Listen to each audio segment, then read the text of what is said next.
আসসালামু আলাইকুম। গতকাল রাতে হঠাৎ করেই মাহমুদুল্লাহ রিয়াদের একটি ফেসবুক পোস্ট পেলাম এবং তিনি রিটায়ারমেন্ট নিয়েছেন সেটা জানতে পারি।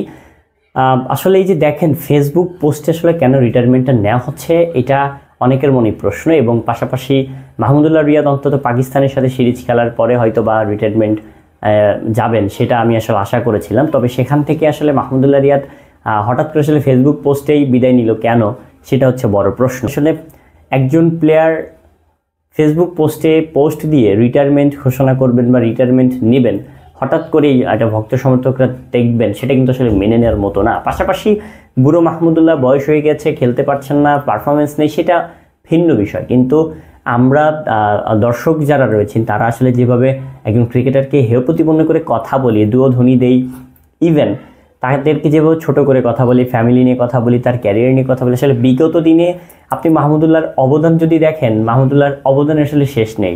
তিনি সাইলেন্ট কিলার কেন দেখেন, প্রত্যেকটা ম্যাচে যখন বাংলাদেশ বিপদে পড়ে যায় তখন কিন্তু এই মাহমুদুল্লাহ রিয়াদি কিন্তু সবার শেষে থেকেও ক্রিকেট থেকেও তিনি কিছুটা অন্তত রানটা এগিয়ে নিয়ে যান। যেখানে 150 করেছে বাংলাদেশ, সেখানে 200+ করে নিয়ে যান।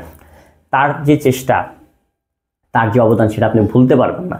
বিভিন্ন ম্যাচের জয়ের কারণ কিন্তু ওই মাহমুদুল্লাহ রিয়াদ, এবং সেই কিন্তু হিরো। এখন তার পারফরমেন্সের খারাপের জন্য তিনি হিরো থেকে ভিলেন বনে গেছেন।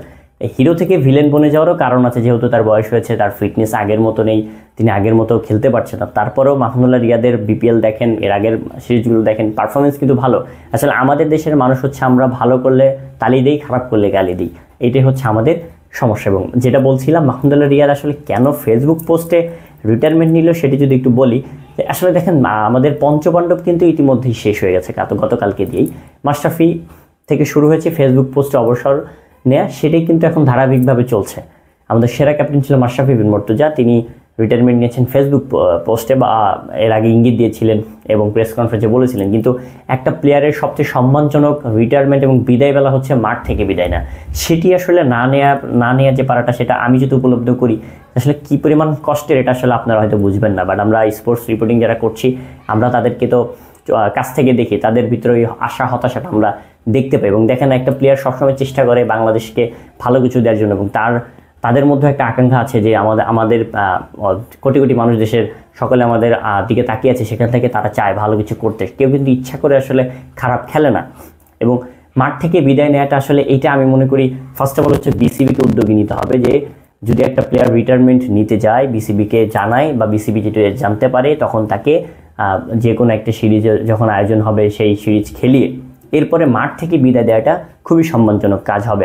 আমি ব্যক্তিগতভাবে মনে করি একটা প্লেয়ার আসলে ফেসবুক স্ট্যাটাস দিয়ে আসলে বিদায় নিবে, এই জিনিসটা কেমন দেখায়।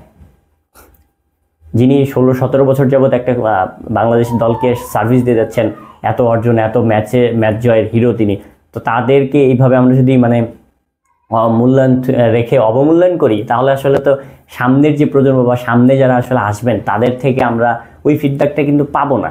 মাঠ থেকে বিদায় নেওয়াটা সবচেয়ে জরুরি। এবং ফেসবুক পোস্টেই কেন আসলে ট্রেন্ড হয়ে গেছে আমাদের পঞ্চপাণ্ডবের মধ্যে, আপনি দেখেন মুশফিকও সর্বোচ্চ হয়তো 10-15 দিন হবে, এর মধ্যে মুশফিকও বিদায় নিল। এবং সবচেয়ে আমি মনে করি যে তারা হয়তো কষ্ট নিয়েই বিদায় নিয়েছেন, কারণ সোশ্যাল মিডিয়ায়, সামাজিক মাধ্যমে যে আমাদের ভক্ত সমর্থকরা আমরা যারা রয়েছি, তাদের যে সমালোচনার মুখে তারা পড়েন, এবং সেই সমালোচনা আসলে একটা প্লেয়ার বা একটা মানুষকে আপনি কতবার আসলে ছোট করলে আসলে তারা শিখবে, এরকম যখন আমরা বলতে থাকি বা বিভিন্ন মন্তব্য করি, দুয়োধ্বনি দিই, তখন আসলে স্বাভাবিকভাবে একটা প্লেয়ার চাইবে না যে আমি আসলে এত কিছু শুনে আমি আসলে খেলি।